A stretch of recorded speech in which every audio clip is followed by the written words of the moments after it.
Bears fans, various news and updates have emerged from the owners' meetings that took place today. The owner spoke with the press in Palm Beach, Florida, addressing the future of the team's ownership following a recent passing. Let's dive deeper into this topic, as well as examine the current situation with the team's stadium. Information was recently shared, and more updates will be presented later today. Additionally, the Bears' position on a highly debated topic in the NFL this week and over the past year has been clearly defined. It's interesting to see where the public stands on this matter. For Bears fans, where do you stand? Should this be banned? The discussion around this topic will also be analyzed. There's a lot to cover regarding the Chicago Bears. The owning family has confirmed that they have no intentions of selling the team, at least not in the near future, something I know some fans have been hoping for at some point. I've never really believed that a sale was a possibility. Owning an NFL team is one of the most effective ways to generate revenue if you have at least some understanding of how to manage it. Even when it seems like the Bears aren't performing well, TV contracts guarantee a significant sum annually, making it a very profitable business. The owner mentioned that his family wishes to maintain ownership of the Bears for as long as possible, emphasizing that another century would be ideal. The foundation has been laid for this to be feasible, providing the necessary guidance. Now is the time to put the plan into action, and they are ready for it. However, the final part of his statement made me reflect, considering the long-standing rumors about the many family members involved in the ownership. It would be amazing to prepare for such a goal. Plans and guidance have been presented, and now it's time to put into action what has been developed. It's crucial to maintain unity. That last sentence made me think, as there's been much talk about the various family members. I can't recall the exact number of children the owner had, but it was a considerable amount, and some family members may wish to leave, sell their shares, and move on with their lives. I can truly understand that perspective.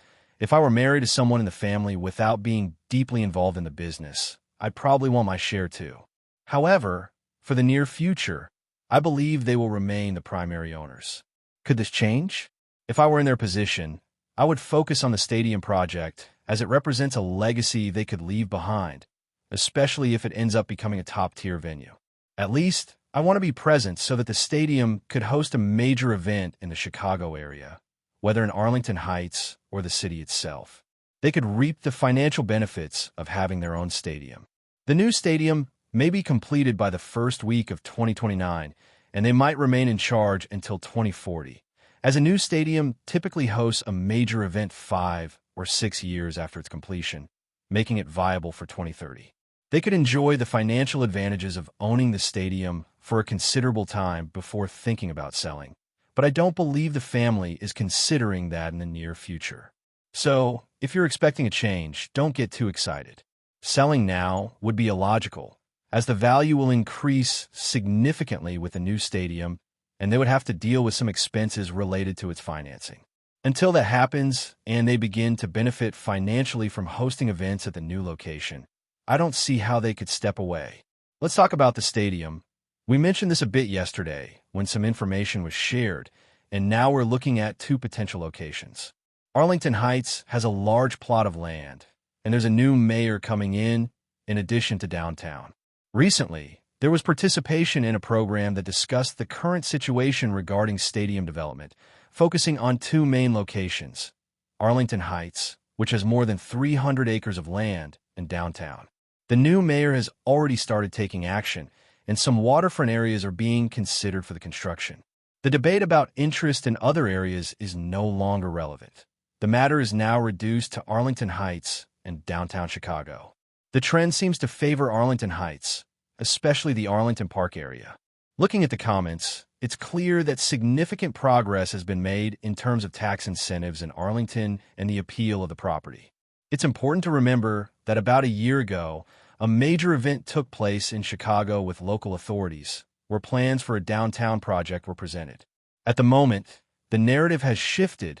It's no longer focused solely on downtown Chicago, and the new statement indicates that the choice is now limited to Arlington Heights or downtown. This shift is quite significant. It seems like an attempt to use this situation as a bargaining chip regarding Arlington Heights, particularly concerning tax incentives. Ideally, There could be a solution to build a new stadium in downtown Chicago, given the support for keeping the team in the city, like other teams who prefer urban settings. However, in large cities, politics plays a major role, making everything more complicated, especially when it involves public resources. The governor's intervention could complicate the process even more. Therefore, Arlington Heights seems to be the financially viable alternative for the team and the fastest route to make this proposal reality. If efforts are made to make this happen in Chicago, it's expected to become a long political battle, and the team doesn't appear willing to get involved in that scenario. The stadium situation will be examined in more depth before new strategies are discussed, but with the arrival of spring, the baseball season is beginning, and this is the ideal time to engage in daily fantasy sports. You can participate in baseball games every day, and there is still a lot of movement in basketball, along with opportunities to assess long-term football stats.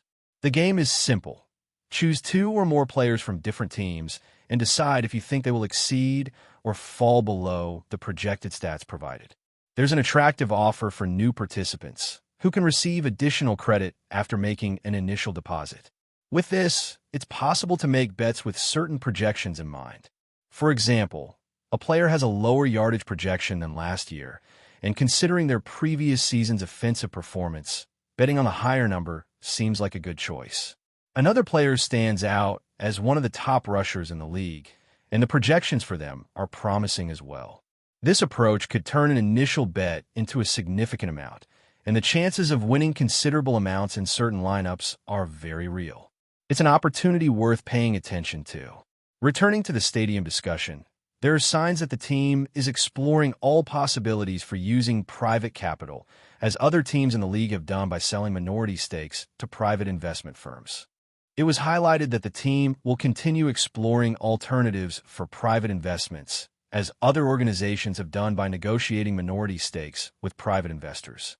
The process to pursue this route is already underway. Comments indicated that private funds could be part of the financing for the new stadium's construction, but no definitive decision has been made yet. Analyzing recent statements, it seems there's a movement in this direction, raising questions about the real involvement of the leadership in this project. There's a strong emotional connection to the city, but there's a tendency to delegate this initiative to someone who already has experience in a similar venture, being a key figure for building one of the best stadiums. However, this situation has been dragging on for nearly 2 years, and uncertainty arises over whether, if the city doesn't present feasibility, an alternative location may be found. One point emphasized in the project from 12 months ago is that the cost to build a stadium of this type increases significantly every year due to rising prices. From the start, they said that, in a certain year, an excavator would be present at the new project site, and considering that we are now in a certain month of a given year, only a few months remain for this promise to be fulfilled. Therefore, if this deadline is respected, and based on the statements, it seems this alternative is becoming an increasingly tangible reality. There's an expectation that sometime this year we will hear news about the team's new location. At the moment, there's still no final decision, but it seems we're getting closer, although the uncertainty remains about how close we really are. For you, where do you think the new stadium will be built? If, like me, you believe it will be at the new location, type A. If you think it will be in the city, type C. I would be quite surprised if the new location doesn't come to fruition at this point. Now, let's talk about a move that has caused a lot of controversy for several reasons. This play was predominantly used by one team, while others succeeded, and some, like the city team, never implemented it last year.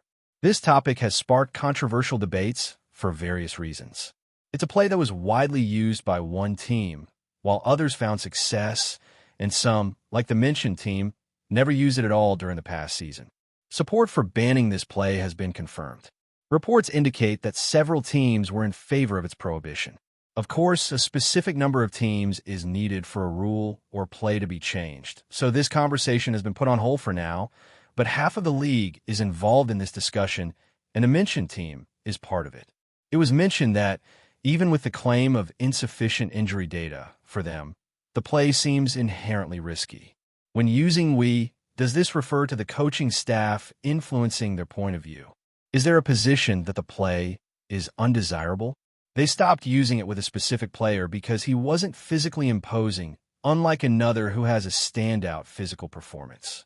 Data from the previous year shows that in a large number of plays, there were no injury records.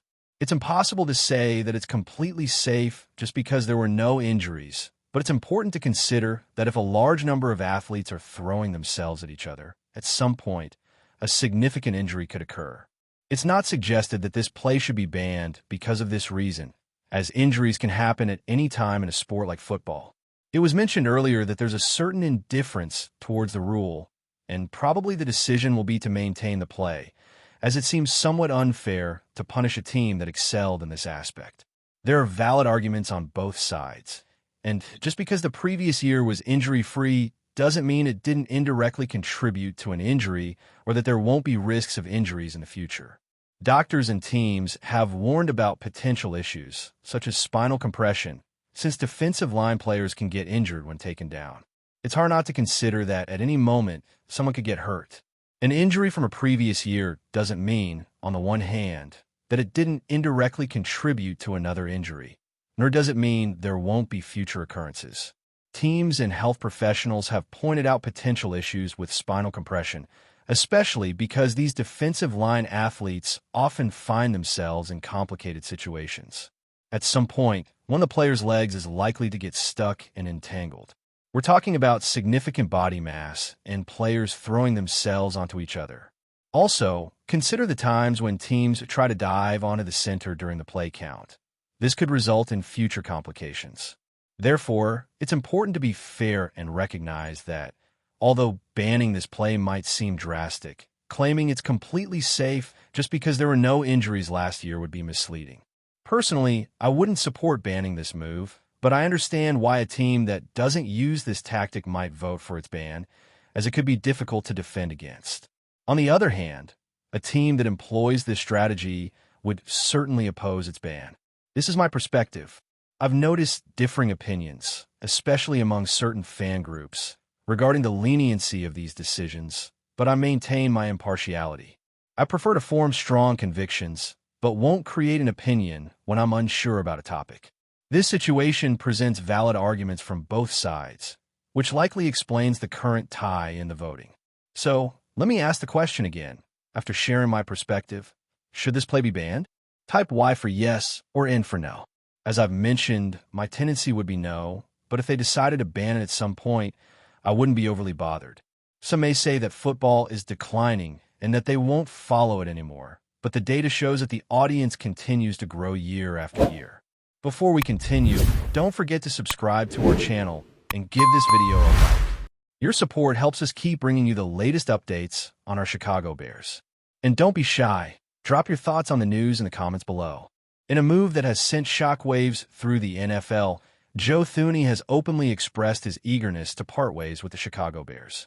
The veteran guard, who arrived in Chicago via a trade in March 2025, is reportedly looking for a new challenge, despite his brief stint with the team. Sources close to the player indicate that his experience with the Bears has not met his expectations, fueling speculation about his next destination. Thuney, a four-time Super Bowl champion, has enjoyed a decorated career with the New England Patriots and Kansas City Chiefs.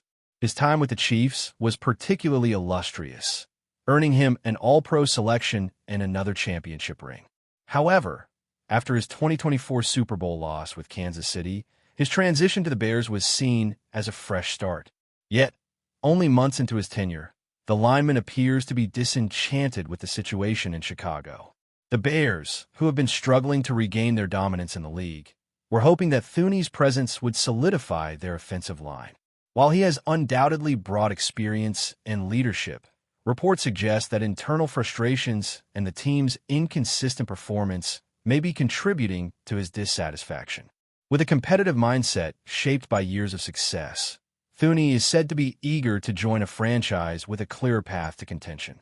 As rumors swirl, NFL analysts speculate on potential landing spots for the veteran lineman.